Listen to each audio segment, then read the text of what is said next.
Scotland struggle again after the break as their Grand Slam hopes evaporate. My name's Mark, let's talk rugby.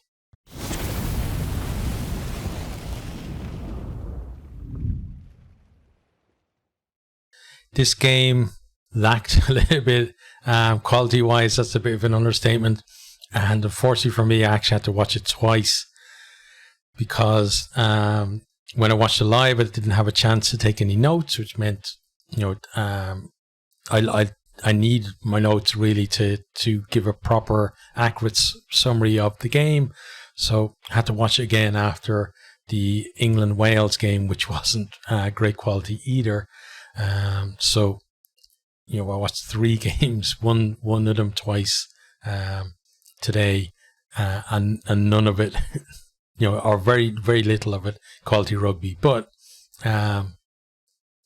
sometimes in the weeks when there isn't that much quality and maybe it's not a great to remember in terms of the rugby played, it can still be very significant in terms of the results. And this was one of them. I felt that is going to have a big say in how this championship turns out. So Scotland, they're the ones that actually struck first in this one, and it was fairly early on. Some really good play from them. We got a very contestable kick from White. It's not won cleanly, but it breaks, and Scotland, I think, did that well at times where they put up the contestable kicks, and it wasn't about kind of just claiming the ball in the air. It was just about having it go to deck somewhere and trying to be there first. And it was as it broke, it was Rory Darge who snaffled it up. They set up the ruck, get the ball out quickly, nice hands across the line, with most of the back line involved there, like Russell and Van der Merwe. Van der Merwe finds Patterson. He's a very late inclusion in the team because Kyle Steyn was actually, initially, in the team, but his wife went into labour this morning, so hopefully all is well with his family. But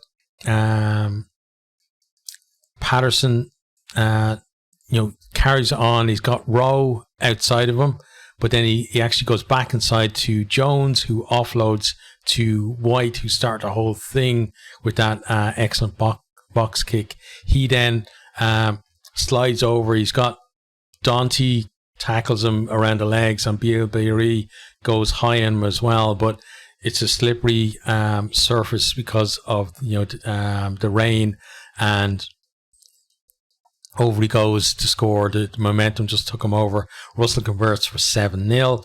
Scotland don't really take care of the restart at all, and they were guilty of that on multiple occasions in this game. France are on the front foot because of that. Ramos makes good ground down the left. They then work it up into the 22, and then they're threatening that line as well. Gilchrist gets pinged for offside. Ramos decides he's going to take the points and makes a 7-3 from the tee. France then have a gilt-edged chance to score. Fiku, he goes through a gap. He's got BLBRE outside of him. It looks like if he just kind of commits the cover and then passes BLBRE's in to score, but he decides to hold on to it himself, and he gets stopped just short of the line. Attempts the offload out of the tackle, but then Van der Merwe pinches that and just absolutely leathers the ball down the pitch. And France really should have scored there. One of the few moments of quality really that they produced in the game. Scotland then, they work themselves back into striking distance. They have a kickable penalty, but they decide they're going to go for the corner. Then they've got a 5-metre line out, go to the maul, but it's going nowhere. So they opt for one-out runners and pick and goes close to the line. France are offside. Scotland are not getting over, so we come back for the penalty. This time they do take the points. Russell's boot makes it 10-3. Russell then knocks on from the restart. As I said, Scotland very guilty of this pretty much the whole game. France then have a scrum on the edge of 22. Go through a number of phases, but they can't actually make any ground at all. Scotland then force a knock on, and they're able to clear. And Scotland, they were forcing More errors from France in open play and also in set piece, disrupting their line out. Kind of doing pretty good there. France again looked poor for the second week running, and I honestly don't think that France have put a decent half of rugby together yet in this whole championship. Scotland, though, they come back. They force another penalty. Russell extends the lead to 13-3. But then another poor restart from Scotland, and that allows France to come again. And within a minute, they're over the line again. Scotland, they commit numbers on the left, close to the line. They come tantalizingly close to turning the ball over. The ball was loose for like a split second, but France retained possession. Then put it through the hands. They sucked in that Scotland defence so much that Fiku just has acres of space out on that right wing, and he runs in to score. There is obviously an attempted tackle on him, but he's just got you're not getting him into touch. You're not dislodging the ball. Ramos then adds the extras there to make it 13-3. Scotland then come very close to scoring again before the break. Antonio, he gets a yellow card for his shoulder charge on Dempsey, very close to his own line. Scotland decide they're going to take from the penalty, go for a scrum in the shadow of the post, and they're thinking, commit all those players that have plenty of space to attack into. They go from that scrum, don't get over, but they do win another scrum. But then on the second scrum, France get a shove on and they win a penalty and can clear. And then it's 13-10 at half time. Both teams then with chances to apply pressure in the opening 10 minutes of the second half. But it's Scotland who score first. They win another penalty and Russell slots it to make it 16-10. And you're thinking, okay, well, it's a kind of a low scoring game. Scotland maybe need another, couple of scores to have enough of a cushion to take the game home from here. But then France, they strike off a scrum. Aldry picks from the base, carries really well, gets good meters after contact. Legaric then with a quick ball out to Bielbery. He chips over and then regathers his own kick to score, very similar to Jacob Stockdale against New Zealand, in that victory that Ireland had in Dublin, a few years ago. Very similar kind of thing, just the chip and then the perfect time to get there and to gather it just as he was going over the line to score. Really good skill for him. He's one that I kind of highlighted in the build up to the game as well. He's just such a great young talent, and we hope that he's around for years to come, because I think he's going to give us even more magic moments in this tournament down through the years. Conversion from Ramos puts France into the lead, and at that stage I'm thinking they don't really deserve to be in the lead, because they've had a few good moments in the game, but Scotland have been the better team, although Scotland haven't been brilliant themselves, but still compared to France they've been good.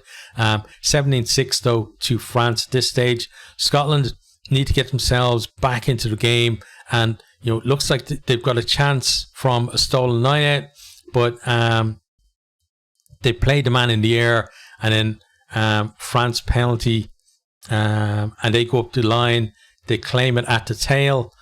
Scotland infringe in the maul, and we come back for the penalty.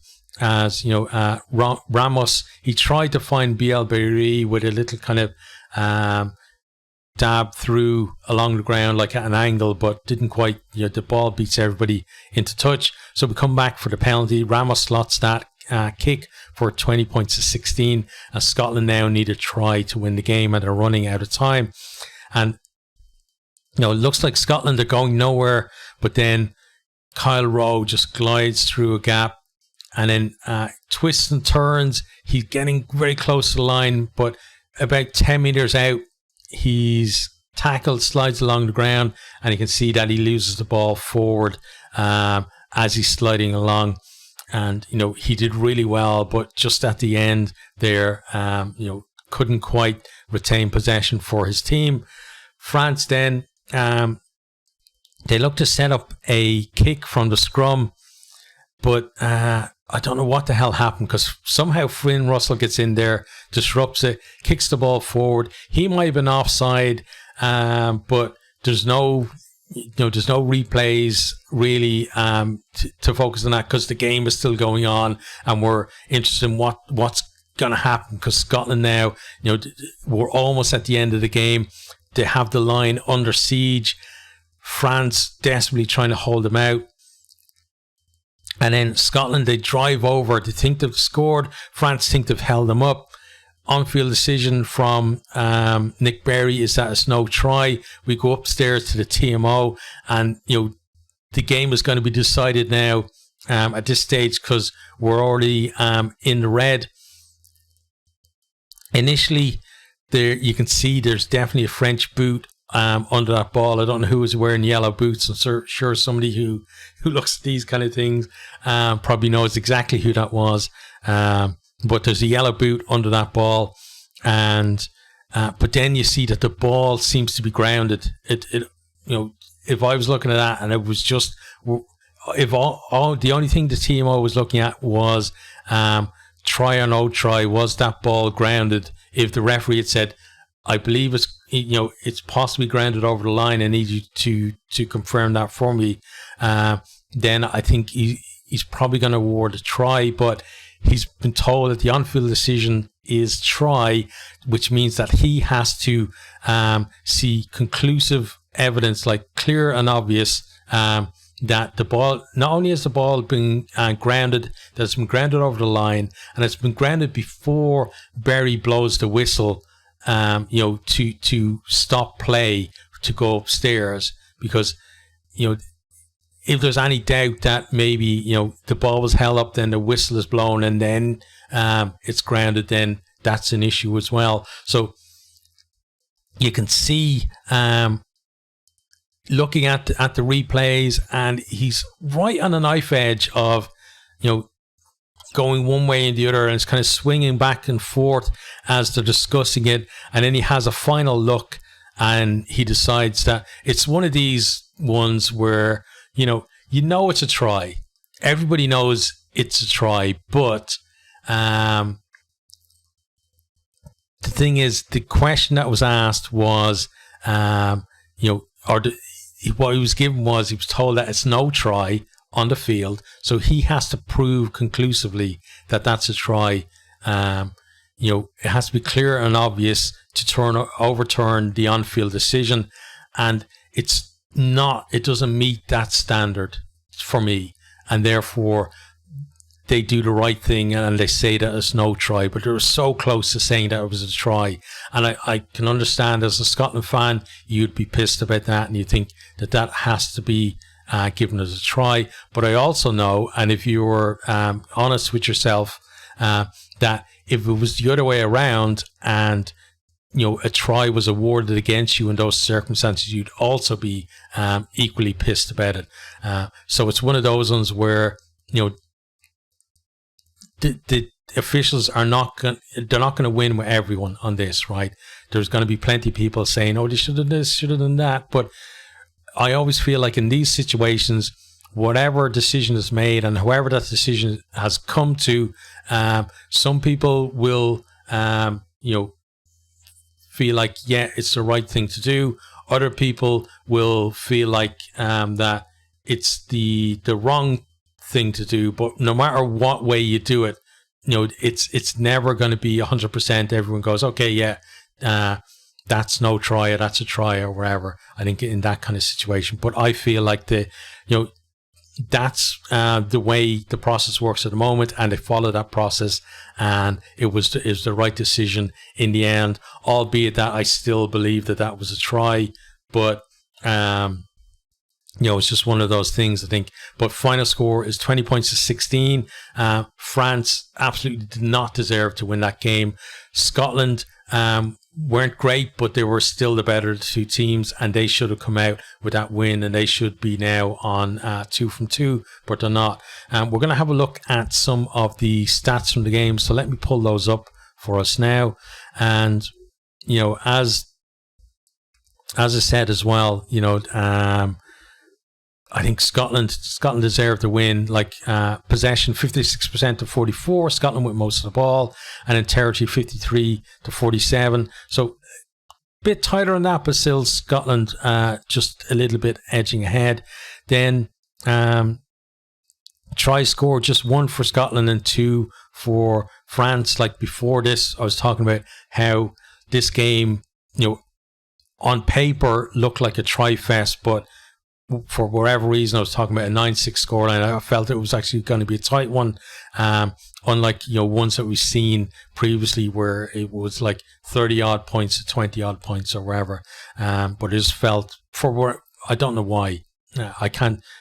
I'm not some kind of rugby genius or anything like that. I'm just a guy that likes rugby, and sometimes I have like my instincts tell me that something might happen, and sometimes it's true and sometimes it's absolute bullshit. So I guess it's just a lucky guess is what I'm getting at. Carries then 124 for Scotland, 90 for France. Meters carried 653 for Scotland, 527 for France, and that converted to meters gain of 407 for Scotland, 342 for France. So, Scotland, if you look at that, like they carried for 100 and almost 130 meters more, but they only made 60 odd meters more in terms of gains. So there was a lot of carrying, kind of maybe like into that French defense that didn't really go anywhere. Line breaks then 3 each. There were few and far between, but the line breaks that did come were kind of the big excitement moments of the game. Defenders beating then 16 to 17, and offload 7 to 3. France with not that many offloads, and one of them actually went to Duhan van der Merwe as well.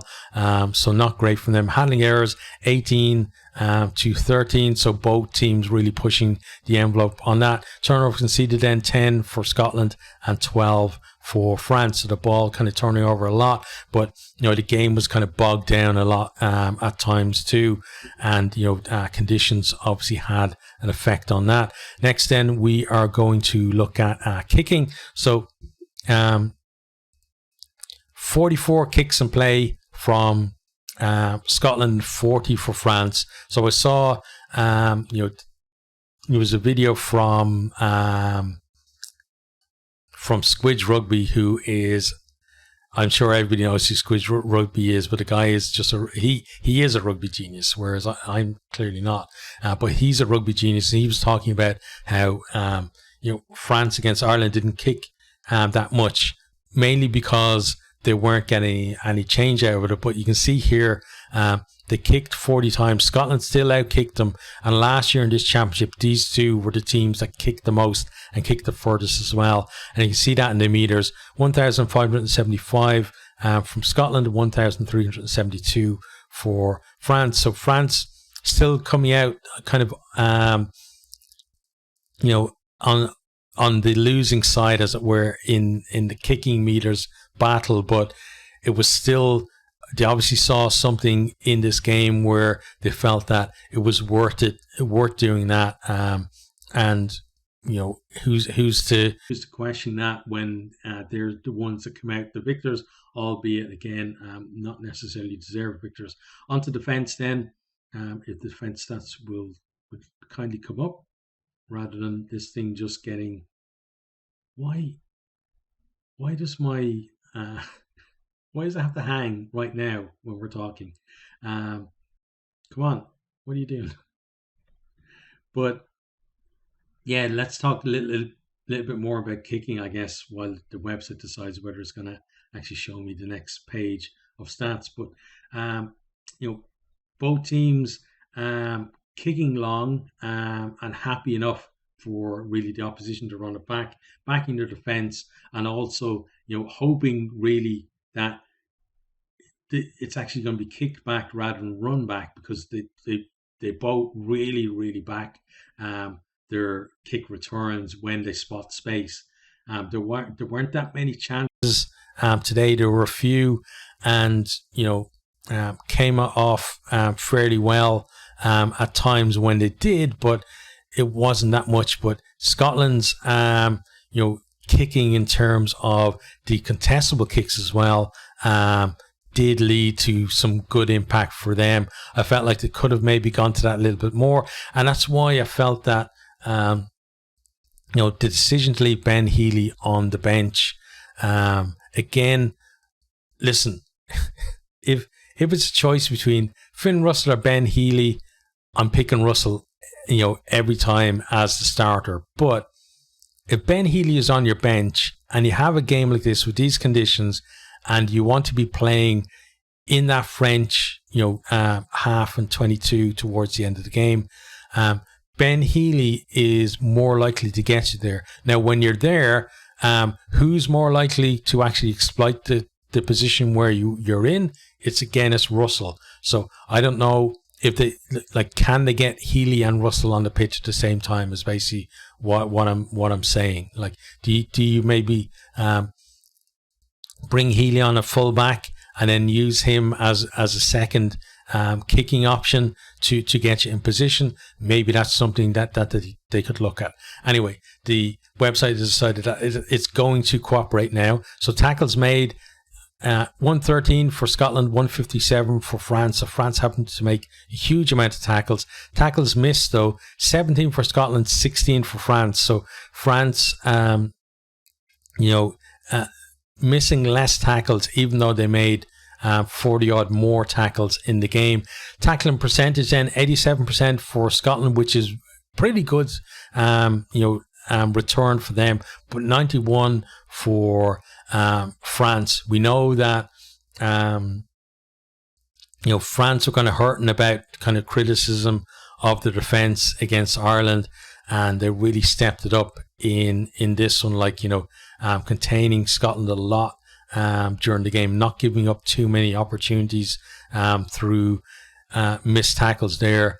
And Sean Edwards, he's definitely not going to be happy that they lost, but he's probably going to be a bit happier about the how improved their defence are.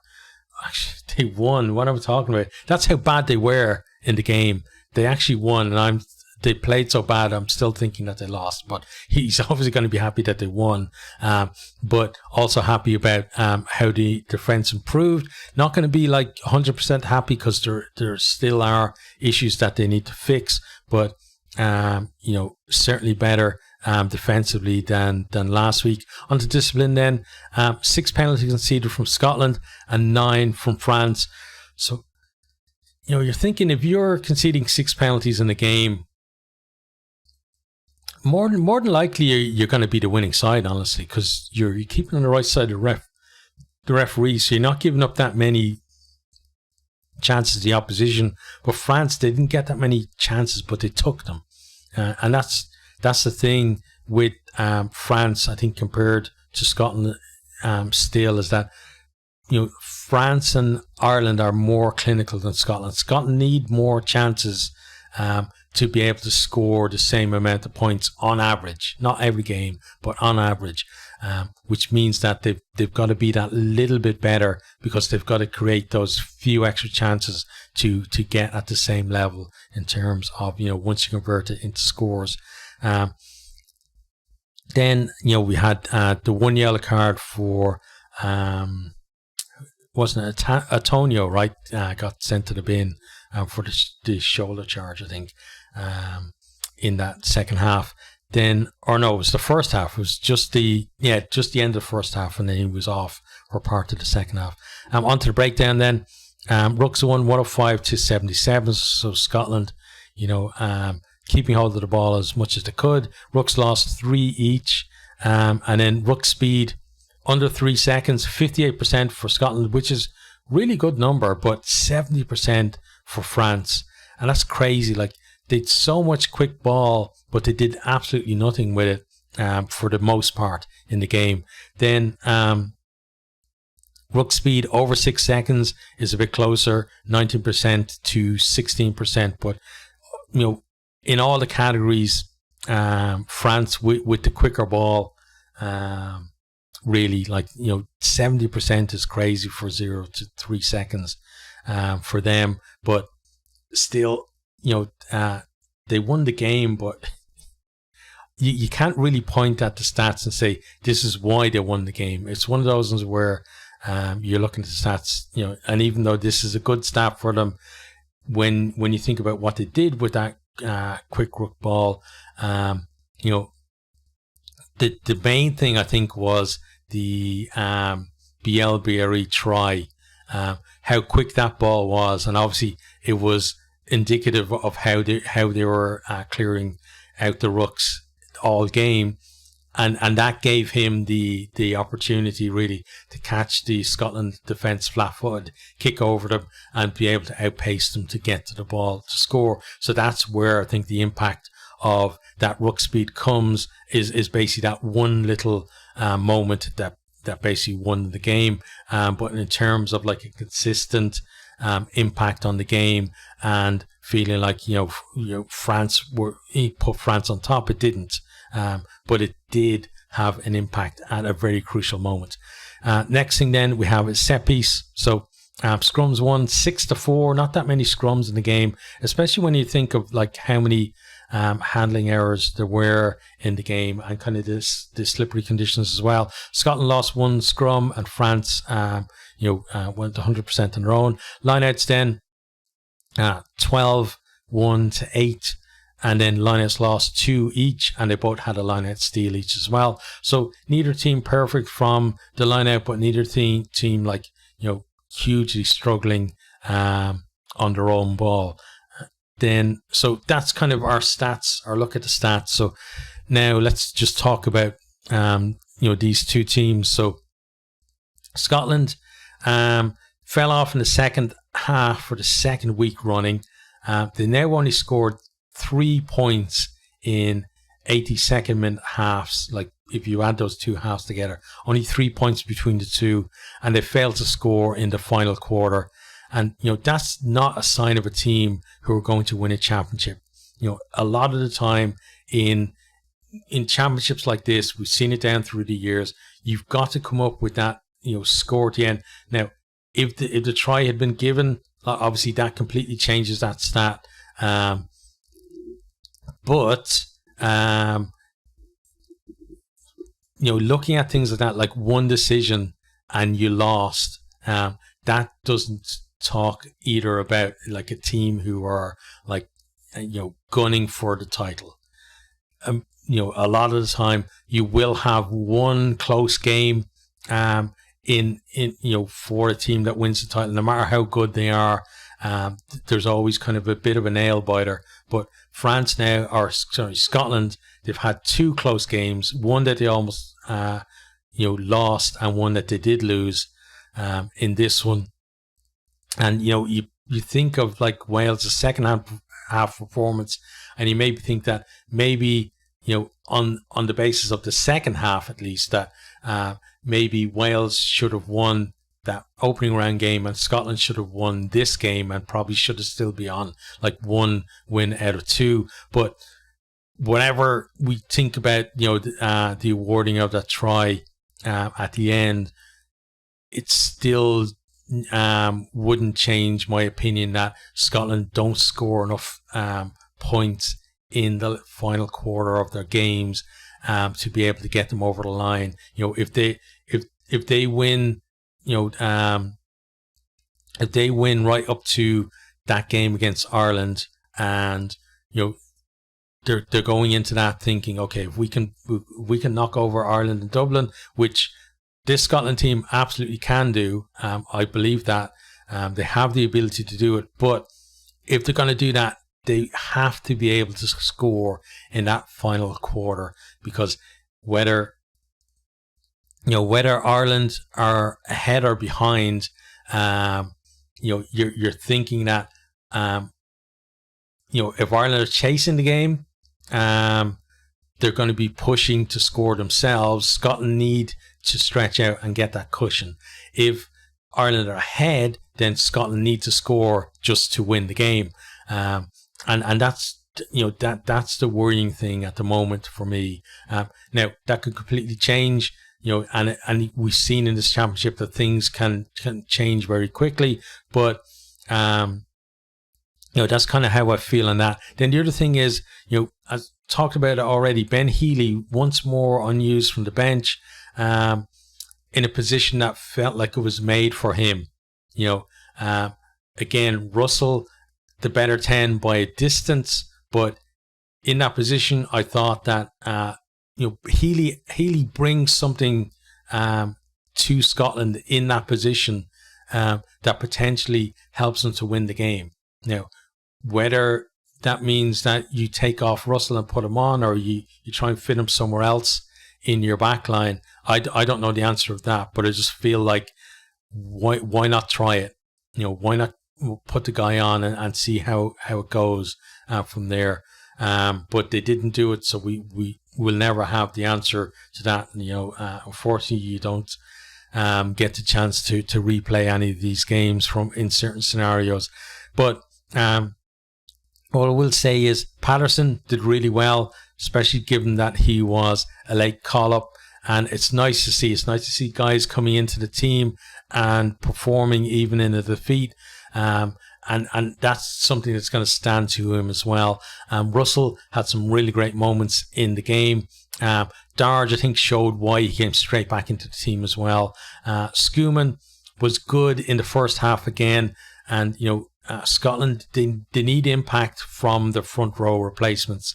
And at the moment, they're not really getting it. And that's part of why they're kind of struggling in the second half as well. I think the impact off the bench isn't there. Even though when you look at the bench, you see a lot of quality on there. You're just not seeing that being transformed into performance in the kind of closing stages of the game. Then Garrick was a player who did have impact from that bench once more, and he's got to be close to a start now. Luku, he's a really good player, but I'd still be tempted to just say, Garrick, you're going to start at 9. We'll see how you go, and you can always swap them back over, but give the guy one start, in the tournament at least. And then Aldrit, I felt he gave France go forward at key times, especially in the build up to the BLBRE try, and then BLBRE, he was kind of shackled a lot during the game, but he got his chance and he took it, and that's kind of the sign of a real quality player, and that sort of thing he is. He's kind of he's similar to Pinot, not necessarily in the way they play the game, but in that just that nose for a try. The two of them kind of have that, and that's what you want in your wingers. You want your wingers to more often than not, if they get a chance to score, that they're going to score.